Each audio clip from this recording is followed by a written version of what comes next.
Hello friends, welcome back to my channel. তো দেখো এইখানে যেই কাজটা করা হচ্ছে, আন্ডার আর্মস রিমুভ করা হচ্ছে, আর এটা হচ্ছে রেজার দিয়ে, তোমরা দেখতেই পাচ্ছ।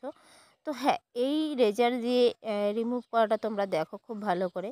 এরপর নেক্সট আমি যা দেখাচ্ছি সেটাও তোমরা দেখো, আর প্লিজ পুরো ভিডিওটা দেখে দিও আর আমার কথাগুলো শুনে দিও। তো প্রথমে যে কাজটা হলো রেজার দিয়ে, তো সেটার থেকে সব থেকে বেস্ট কোনটা হবে সেটাই আজকে তোমাদের সাথে আমি বলবো। দেখো, রেজার দিয়ে রিমুভ করার পর কিন্তু সপ্তাহে তোমার একদিন বা 15 দিনে 2-3 দিন তোমাকে এটাকে আবার দ্বিতীয়বার রিমুভ বা তৃতীয়বার রিমুভ করতেই হবে। আর এখানে যেটা হচ্ছে ভ্যাকসিন দিয়ে তোমরা যারা এখনও একবারও ট্রাই করনি, আমি কিন্তু এর আগে আরও অনেক ভিডিও দিয়েছি এইরকম, প্রচুর ভিডিও। যারা দেখোনি প্লিজ গিয়ে ভিডিওগুলো দেখে এসো।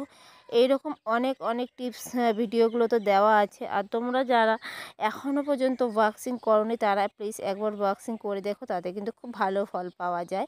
আর তোমাদের দীর্ঘদিনের জন্য কিন্তু এই হেয়ারটাও রিমুভ হয়ে যাবে, 2 দিন পর পর তোমাদের করতে হবে না। আর গরমে কিন্তু আন্ডার আর্মস রিমুভের জন্য আন্ডার আর্মস রিমুভটা আমাদের পার্লারে খুব কাজ হয়ে থাকে।